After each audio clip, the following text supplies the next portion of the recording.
Bonjour à tous, bienvenue sur ma chaîne. Aujourd'hui, je vous présente une recette super simple, un pain comme en boulangerie, sans pétrissage. Alors, dans mon saladier, je mets 5 verres de farine. Mon verre mesure 200 millilitres. Je rajoute une cuillère à café de sel, la moitié d'une cuillère à café de sucre et je vais mettre mon paquet de levure déshydratée. C'est de la levure de boulangerie, hein, en poudre. Donc je mélange tous les ingrédients secs au début.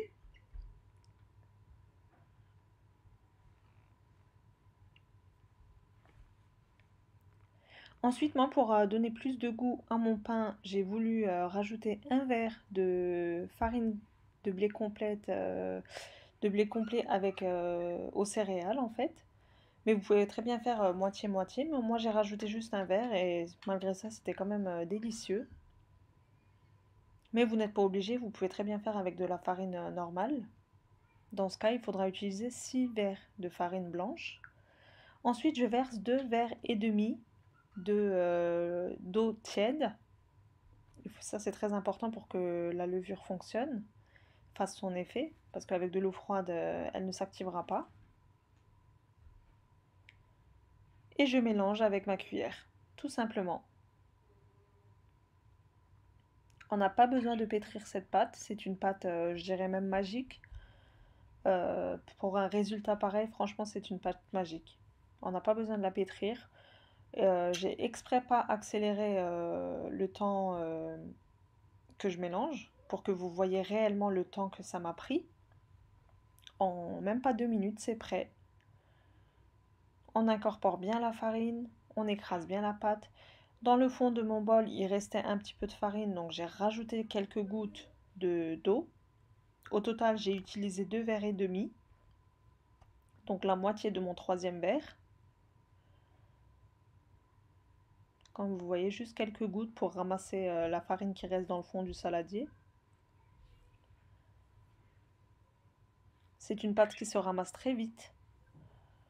Et pour les gens qui n'aiment pas pétrir la pâte, etc., bah, c'est une recette idéale. Vous pouvez la tester les yeux fermés et vous aurez un résultat quoi qu'il arrive. Donc, dans le positif, hein, donc n'ayez aucune crainte pour tester cette recette. J'écrase bien ma pâte pour incorporer les derniers morceaux de farine. Une fois que la pâte s'est ramassée, on n'a plus besoin de mélanger en fait, hein. Comme je disais, c'est une pâte qui n'a pas besoin d'être pétrie.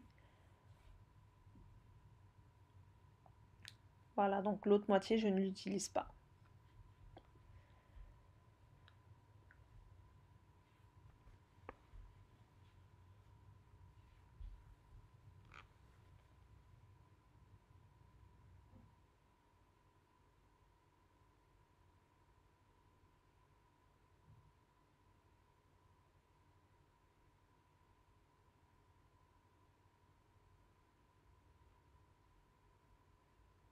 Voilà, ma pâte est ramassée. Pour enlever ma cuillère de la pâte, bah, j'ai huilé un petit peu mes doigts pour pas que la pâte n'accroche aux mains, parce que c'est quand même une texture assez collante, hein. Voilà, je touche quand même ma pâte pour voir la texture. Elle est très molle comme pâte. Voilà. Je viens la couvrir et je laisse reposer le temps qu'elle a bien doublé de volume. Au bout de 30-40 minutes, ma pâte, ben, elle a bien gonflé, comme vous pouvez le voir. Je vais fariner ma table. N'hésitez pas à bien fariner car c'est une pâte qui est assez collante.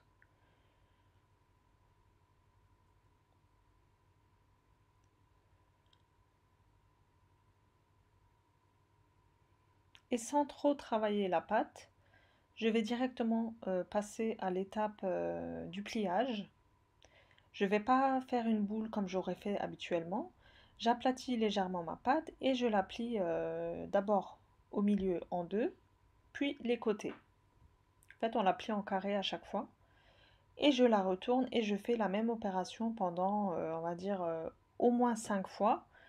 vous pouvez aller jusqu'à 10 fois. En fait, plus vous ferez de pliage comme ça, plus votre mie sera aérée, vous aurez un meilleur résultat après la cuisson en fait.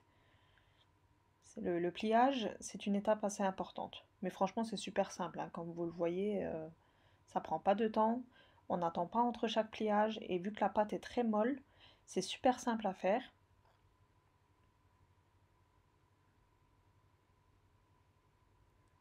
On la plie en carré à chaque fois.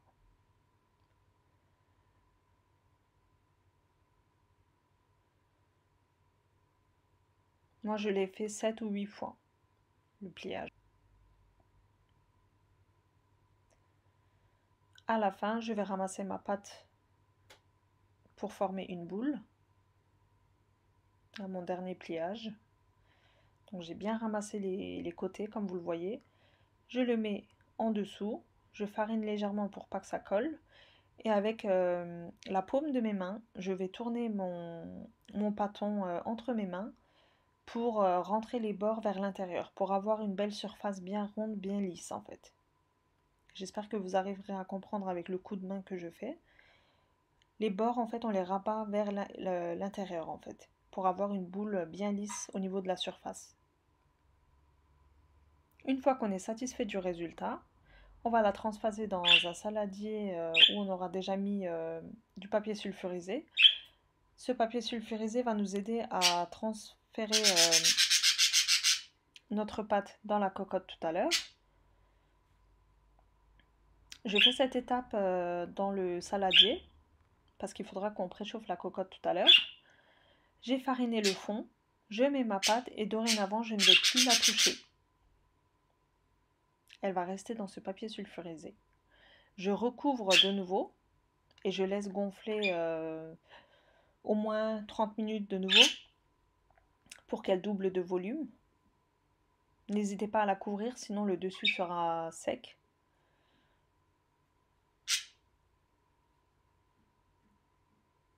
Voilà, elle a bien gonflé comme vous le voyez.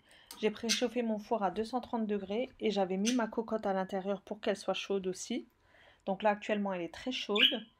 Je transfère ma pâte délicatement. Faites attention, votre cocotte est très chaude. Je farine le dessus pour avoir un joli visuel. Et je vais inciser à 2 coups de couteau pour aider le développement lors de la cuisson, vu qu'elle va bien gonfler. Et c'est aussi pour le visuel en fait, les coups de couteau.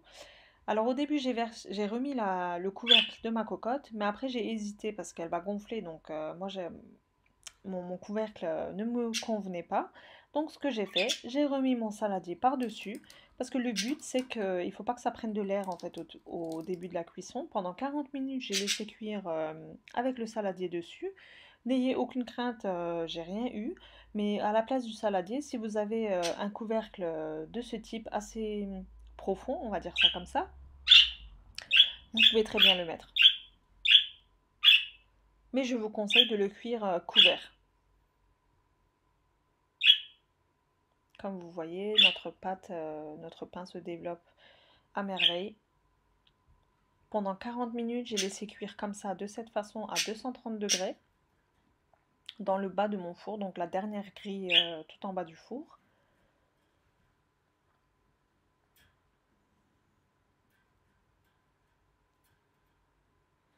Au bout de 40 minutes, j'ai sorti mon pain du four.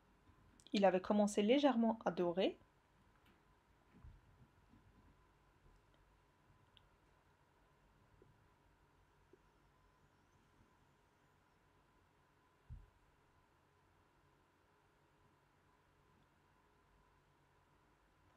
Et j'ai enlevé délicatement le saladier. Donc faites attention, c'est très chaud.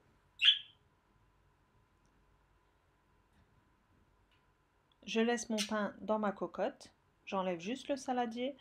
Comme vous le voyez, ça a commencé à dorer légèrement. Mais comme on veut un pain qui soit bien doré, avec une belle dorure, on va remettre au four à 230 degrés, cette fois-ci sans couvercle.